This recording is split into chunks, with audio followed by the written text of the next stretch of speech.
طلاسم وتعاويذ وعرايس متحنطة. دي باختصار كده كانت هي الحاجات اللي أهالي قرية معينة لقيوها في بيت سيدة جات لهم القرية دي جديد وسكنت معاهم. ده طبعا غير الصور اللي كانت مالية 3 شكاير موجودة جوه عندها في البيت، والكلام اللي كان مكتوب عليها، وكتب السحر ال7. بس تفتكر الناس دي كشفتها ازاي؟ وايه اللي خلاهم يدخلوا بيتها اصلا؟ قبل ما اجاوبك على السؤال ده تعال اوريك مشهد تاني حصل بعدها بكام يوم في مكان مختلف. المشهد ده بيظهر فيه راجل كبير في السن وهو لابس جلابية وطالع من بيته قبل الفجر بشوية. الانطباع الأول يخليك تقول إن الراجل ده رايح يصلي الفجر، لكن الحقيقة بقى إن الراجل ده راح متجه لمنطقة المقابر اللي في قرية جنبه. وفعلا الراجل ده دخل المقابر، بس المفاجأة اللي متوقعهاش بقى هي إن في مجموعة من أهالي القرية كانوا بيراقبوه وماشيين وراه، ودخلوا وراه المقابر وطلعوه من قبر مفتوح جوه وهو بيعمل واحدة من المصايب السوداء الكتير اللي كان بيعملها طول ال20 سنة اللي فاتوا.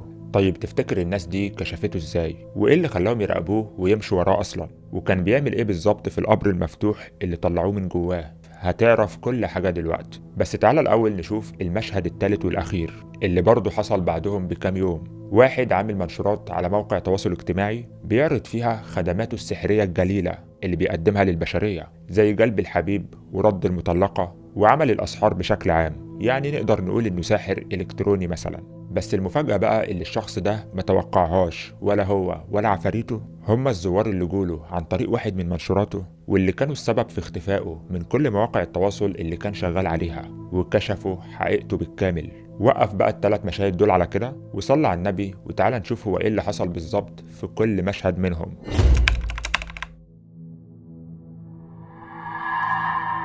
ازيكم عاملين ايه؟ يا رب تكونوا بخير. حلقة النهاردة زي ما واضح في المقدمة مكونة من 3 مشاهد أو 3 أجزاء، كل جزء منهم حصل في مكان وزمان مختلف، بس كلهم كانوا في شهر 10 وشهر 11 سنة 2024. ومن غير كلام كتير تعالوا ندخل على المشهد الأول. المشهد ده على حسب رواية عدد من الأهالي بيبدأ بحالة غريبة من الفوضى اللي بتحصل في قرية أو عزبة اسمها عزبة موسى، والعزبة دي موجودة في مركز إيتاي البارود التابع لمحافظة البحيرة. والعزبة أو القرية دي زيها زي أي قرية مصرية، أهلها كانوا عايشين في هدوء والناس كلها بتود بعضها، ولو حد فيهم حصل معاه مشكلة كله بيقف جنبه وبيساعده والكلام الحلو ده كله. لكن فجأة وعلى حسب كلام الناس هناك القرية ما بقتش زي الأول، وبقى في حالة غريبة من الكراهية اللي انتشرت في كل حتة في القرية. محدش بقى طايق حد، وناس حالها وقف، ومشاكل لأتفه الأسباب اللي انت ممكن تتخيلها. والموضوع كل مدى كل ما كان بيزيد أكتر، لدرجة إن أهل القرية أو العزبة دي والناس الكبيرة هناك بدأوا إنهم يقفوا للموضوع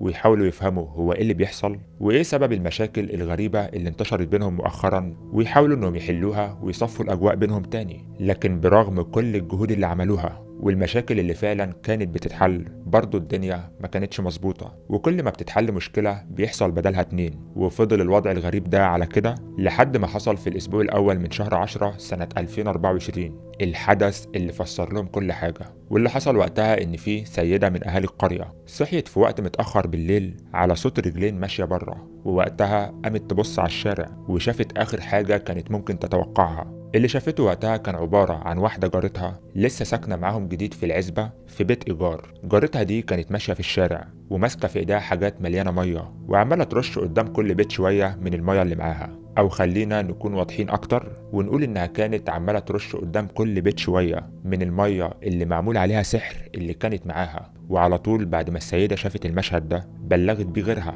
والخبر انتشر في كل حتة في القرية. وطبعا مع حالة الشحن اللي هم كانوا فيها وإحساسهم إن فعلا في حاجة غلط عندهم في القرية من فترة، وكمان لما بدأوا يرجعوا بالذاكرة شوية ويلاقوا إن فعلا المشاكل دي كلها ما حصلتش غير من وقت ما الست دي جات لهم القرية وعاشت بينهم. ده غير أصلا إنهم كانوا ملاحظين تصرفات غريبة من الست دي من وقت ما جات وقعدت عندهم في القرية، زي مثلا الزوار الكتير اللي كانوا بيجولها بشكل منتظم، وإن أوقات كانوا بيسمعوا كلام غريب طالع من بيتها بس محدش كان بيهتم يعني. لكن دلوقت لما الموضوع وصل إن واحدة منهم شافتها بعينها وهي بترش مية قدام بيوت كتير في القرية في وقت متأخر بالليل، قالوا بس خلاص احنا كده عرفنا سبب الكافية اللي احنا فيها. وعلى طول راحوا مجمعين نفسهم ورايحين لها على بيتها اللي مأجراه، وتقريبا المفروض انهم كانوا رايحين يحذروها ويعرفوها انهم عرفوا اللي هي بتعمله، لكن مع حالة الغضب اللي كانوا فيها وتأكيد اكتر من حد ان الست دي هي اللي بتعمل الاسحار بنفسها جوه البيت عندها، راحوا داخلين لها وقتها جوه البيت. وهناك يا حضرات على حسب كلام عدد كبير من شهود العيان في القرية، لقيوا الحاجات اللي بعرضها لكم على الشاشة دي، ولقيوا 3 شكاير مليانين صور لسيدات وبنات وشباب وحتى عيال صغيرة. الصور دي كان في منها اللي الناس جوه عندهم في القرية، وفي منها الناس تانيين ما يعرفوش عنهم حاجة، وكل الصور دي كان في عليها تعاويذ وطلاسم وكلام مش كويس زي أمراض معينة مثلا وفقر ووقف حال وحاجات من دي. ده غير طبعا كمية الورق اللي مكتوب عليها طلاسم وأختام غريبة. ولقيوا عندها كمان أعمال سحر محطوطة جوه عرايس متحنطة و7 كتب قديمة لأعمال السحر. يعني دي واحدة حرفيا متمرسة. وطبعا أول حاجة عملوها إنهم فورا طردوها من البيت ومن القرية كلها، والناس الكبيرة هناك خدت كتب السحر اللي كانت عندها وخدوا الصور وتحفظوا عليها. وعلى حسب كلام الشهود هناك فهم بدأوا بعدها ينشروا الفيديوهات اللي صوروها من عندها للحاجات اللي جوه، وكمان نشروا بعدها على مواقع التواصل صور الناس اللي كانت عندها ومعرفوش يوصلوا لهم، وده عشان لو حد منهم متضرر أو حصل معاه حاجة يعرف إنه مسحور وينقذ نفسه من الكارثة اللي حصلت له بسببها. وبرضه على حسب كلام واحد من شهود العيان هناك، معظم الحالات اللي لقيوا صورهم عندها جوه ومكتوب عليها كلام غريب، الناس دي فعلا حصل لها دمار وخراب في حياتها، ومنهم اللي اتصاب بشلل بعد ما كانت صحته ممتازة، ومنهم اللي دخل السجن واللي حاله وقف، واللي اتصاب بكوارث تانية في حياته. وفي ناس في القرية أكدوا إنهم عرفوا إن الست دي كانت بتاخد 7000 جنيه على العمل الواحد، يعني كانت شغلانة مربحة قوي بالنسبة لها. وطبعا الكلام ده عمل ضجة كبيرة بين أهل القرية وعلى جروباتهم على مواقع التواصل، واتعرفت الست دي عندهم باسم ساحرة البحيرة. وطبعا الكلام ده وصل للأجهزة الأمنية اللي بتقوم حاليا بعمليات تدقيق في الصور وفي الحاجات اللي اتنشرت عنها للتأكد من صحتها، وأكدوا إنهم في حالة اتأكدوا من صحة الكلام ده فطبعا هيتم ضبطها وهياخدوا معاها الإجراءات القانونية اللازمة. والمفروض إن الست دي من وقت ما الأهالي ظبطوها بالشكل ده وطردوها من البيت ومن القرية كلها وهي اختفت عن الأضواء تماما ومفيش أي خبر جديد عنها. ودلوقتي في كتير من أهل القرية بيأكدوا إنهم بقوا حاسين براحة غريبة جدا من وقت ما طردوها، وإنهم فعلا في حالة ذهول واستغراب من حجم الأذى اللي حصل لهم بسببها. ولحد هنا كده المشهد الأول انتهى. لو عندك أي تعليق عليه وقف الحلقة دلوقتي وعرفني في التعليقات، وتعالى معايا على المشهد التاني.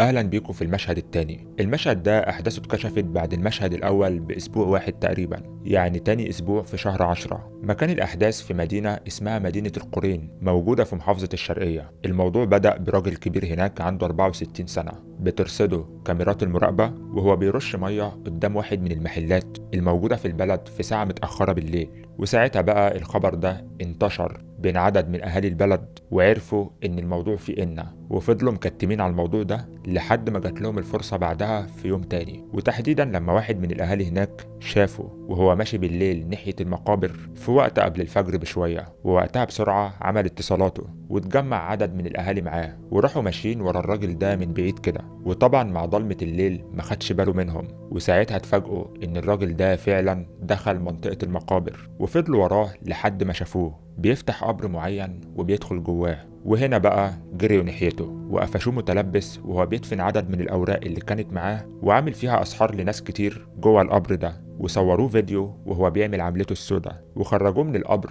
وهو في حالة صدمة كبيرة إنه اتفضح بالطريقة دي، وفضل ساكت طول الفيديو اللي كان بيتصور له. والناس عمالة تزعق له وهي مش مائزة منه ومعترضة على القرف اللي بيعمله. وطبعا فتشوه حتة حتة وطلعوا منه عدد 50 ورقة تقريبا مكتوب فيهم طلاسم وتعاويذ غريبة. ده غير كمان انهم لقيوا معاه صور كتير اغلبها لسيدات وبنات مكتوب عليها تعاويذ وكلمات زي المرض والفراق والحاجات دي. وفي واحدة من الصور دي قدروا انهم يتعرفوا على صاحبتها، وكانت عبارة عن صورة البطاقة الشخصية الخاصة بطليقة الراجل ده نفسه اللي قرر انه يأذيها بسبب انها انفصلت عنه. وطبعا وقتها عرفوا ان الشخص ده بيعمل اعمال سحر للناس بمقابل مادي، وبيعمل كل ده بينهم وهم ما يعرفوش. ده غير كمان انهم عرفوا انه بيمارس اعماله دي من 20 سنة تقريبا، وكان سبب وقوعه بعد كل السنين دي هي كاميرا المراقبة اللي رصدته وهو بيرش مية قدام واحد من المحلات في البلد. وطبعا وقتها بلغوا الشرطة فورا، وراحت لهم قوة أمنية واتأكدت من صحة الواقعة، وقبضوا على الشخص ده ومعاه الحاجات اللي اتظبط بيها، واتعمل له وقتها المحضر رقم 1519 لسنة 2024.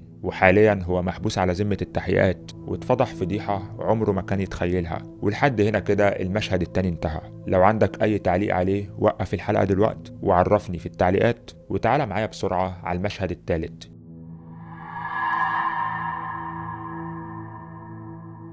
اهلا بيكم في المشهد الثالث. المشهد ده تم الاعلان عنه يوم 13/11/2024، يعني لسه جديد طازه. بداية المشهد ده كانت مع ظهور صفحة على واحد من منصات التواصل، صاحبها بيقول إنه معالج روحاني وإنه بيعمل أعمال سحر بمقابل، وبيجلب الحبيب وبيرد المطلقة، والحاجات اللي بتتقال مع بعض في سطر واحد دي كلها. وشيء مؤسف جدا والله إن في ناس بتمشي ورا الحاجات دي، سواء بقى هي ناس عايزة تأذي غيرها أو حتى ناس مش فاهمة هي بتعمل إيه. بس عموما يعني الصفحة دي وصلت للإدارة العامة لحماية الآداب في قطاع الشرطة المتخصصة، ومن هنا بدأوا إنهم يعملوا تحرياتهم عنها وعن الشخص اللي وراها، وقدروا إنهم يحددوا هوية الشخص ده، واتضح إنه واحد ليه معلومات جنائية، وعنوانه الرسمي بيوضح انه مقيم في مركز اشمون في محافظة المنوفية. وطبعا بفحص الصفحة اللي هو عاملها اتضح ان منشوراته كلها عن انه شخص قوي في اعمال الدجل والسحر، وبيرد المطلقة وبيجلب الحبيب، وانه شخص ليه قدرة على العلاج الروحاني، وده طبعا مقابل مبالغ مالية. وعلى طول حصل تحرك سريع للأجهزة الأمنية، وقننوا الإجراءات بتاعتهم وقاموا بعمليات الرصد والتتبع، وحددوا مكانه بدقة. واتضح ان العنوان اللي هو مقيم فيه